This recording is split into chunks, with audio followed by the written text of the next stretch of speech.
এটি হচ্ছে একটি হাই স্পিড ফ্যান। এই ফ্যানটি মূলত জাম হয়ে যায়। আমরা এর আগে রটরটি খুব ভালোভাবে পরিষ্কার করে তেল দিয়ে ফিটিং করেছিলাম, কিন্তু তারপরেও এটি কিছুদিন চলার পরে দেখা গেছে জাম হয়ে যায়।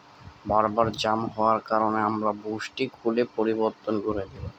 চলুন দেখে নেওয়া যাক কিভাবে বুশটি খুলে পরিবর্তন করতে হয়। আজকের এই ভিডিওতে আমরা দেখে নেব বা জেনে নেব। দেখতে পাচ্ছেন খুব সুন্দর করে সাবধানভাবে কয়েলটা রাখতে হবে, কারণ কয়েলটা একটুই হলেই কেটে যাবে। দেখতে পাচ্ছেন দুই সাইডে দুটি বুশ আছে।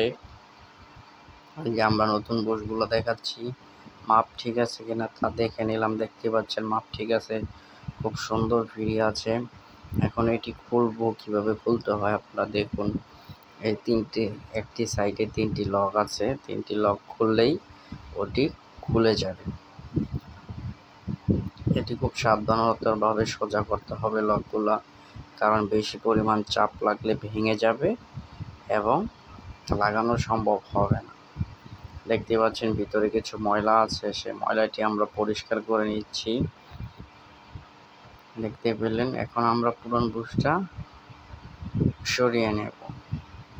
ময়লাটি সম্পূর্ণভাবে পরিষ্কার করে নিয়েছি। যে পুরনো বুশটা করলাম, দেখতে পাচ্ছেন পুরনো বুশটা ধুয়ে নতুন বুশটা বসিয়ে তারপরে এটাকে এভাবে ঢুকিয়ে আবার তিনটা লক বসিয়ে চাপ দিয়ে লাগিয়ে নিতে হবে।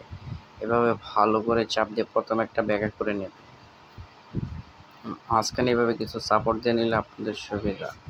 সুন্দর করে চাপ দিয়ে প্রথম আগে একটি লক বসিয়ে ব্যাকা করে নেবেন। খুব সুন্দরভাবে এটি ব্যাকা করবেন। পরের লকটা যখন আবার বসাবেন, আবার সুন্দরভাবে চাপ দিয়ে লকটি করবেন। এভাবে সম্পূর্ণ তিনটি লক খুব ভালোভাবে চাপ দিয়ে লাগিয়ে নিতে হবে, যাতে এটি খুব সুন্দরভাবে লেগে যায়। খুব ভালো করে টাইট দিয়ে এটিকে চাপ দিয়ে লাগাতে হবে। লাগালে খুব সুন্দরভাবে এটি বসে যাবে। বসে গেলে তারপরে যেগুলো একটু বুশ আছে সেগুলো বাড়ি দিয়ে সুন্দর করে লকটি লাগিয়ে দিতে হবে। তারপরে দেখতে পাচ্ছেন কিভাবে ফ্রি থাকে। সেমভাবে আমরা দ্বিতীয় পিছনে যে আরেকটি পার্ট আছে সেটিকে একইভাবে আমরা এটি খুলে লাগিয়ে নেব। দেখতে পাচ্ছেন এটির ভিতরে কিছু ময়লা আছে এবং এটিকে সুন্দর করে পরিষ্কার করে আগেরটির মতো তারপরে আমরা বসিয়ে নেব। দেখতে পাচ্ছেন পুরনো আরেকটি, সেটিকে খুলে নিলাম এবং নতুনটি বসিয়ে নিলাম। আপনারা ভালো করে ময়লা থাকলে পরিষ্কার করে নেবেন এবং খুব সুন্দর করে বসাবেন, যাতে এটি আবার ভিতরে একটি স্প্রিংয়ের মতো থাকে, ওটিকে যাতে হার্ডলি বসে সেভাবে খেয়াল রাখতে হবে। তারপরে সুন্দর করে বসিয়ে আবার আগের মতো পিনটিকে লক করে দিতে হবে, যাতে পিনটি ভেঙে না যায়। এরকমের ভাবে বসাতে হবে। খুব সুন্দরভাবে আমরা পিনটি বসাতে সক্ষম হয়েছি এবং গাঁটটি যাতে না ভাঙে সেভাবেই আমরা বসিয়েছি এবং ভালোভাবে টাইট দিতে সক্ষম হয়েছি। এটি খুব সুন্দরভাবে লক হয়েছে এবং সুন্দরভাবে কাজ করছে। এখন আমরা এটিকে সুন্দর করে সেট আপ করব। এগুলো সম্ভবত তামার কয়েল হয় না, অ্যালুমিনিয়ামের কয়েল হয়, তাই খুব ধীরে সুস্থে কাজ করতে হবে। একটু টেরবেটের হলে কয়েলগুলো কেটে যাবে, তাই খুব সাবধানতাভাবে কয়েলগুলো খুলতে এবং লাগাতে হবে।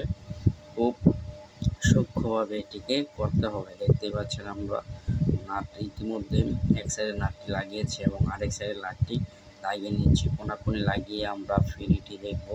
একটু জাম হচ্ছে, যার কারণে আমরা একটু বাড়ি দিয়ে এটিকে ফ্রি করে নিয়েছি এবং তেল দিয়ে খুব সুন্দর করে এটিকে আমরা ফিটিং করবো। একটু জাম আছে, বাড়ি দিয়ে ফ্রি করে নিচ্ছি, যাতে বসানোর পরে একটু জাম থাকলে খুব সুন্দর করে করতে হবে। দেখতে পাচ্ছেন কিভাবে এটি ঘোরানো হলো। এভাবে দিলে আপনারা খুব সুন্দরভাবে ফিটিং করতে পারবেন। এখন আমরা তেল দিয়ে ভালো করে তেল লাগিয়ে এটিকে খুব সুন্দর করে ফিটিং করে দেব, তাই পরিষ্কার করে বারবার তেল দিয়ে নিচ্ছি, যাতে খুব সুন্দর ফ্রি থাকে। দেখতে পাচ্ছেন এখন আমরা সব নাটগুলা লাগিয়ে দেব। সব নাট লাগানোর পরে এটি আমরা পুনরায় পাখা পোকা সব লাগিয়ে ফেলব। দেখতেই থাকুন এটি কিভাবে আমরা লাগাচ্ছি। দেখতে পাচ্ছেন সম্পূর্ণ নাটটি লাগানো হয়ে যাচ্ছে, মাত্র একটি নাট লাগানো বাকি। কিন্তু এটির ভিতরে যে ক্যাপাসিটারটা থাকে সেই টাইপ ক্যাপাসিটার আমার কাছে ছিল না, তাই ক্যাপাসিটারটি পরিবর্তন করেছি। আসলে আপনারা 2.0 উপরে ক্যাপাসিটার ইউজ করবেন না, তাহলে এটি বেশি দিন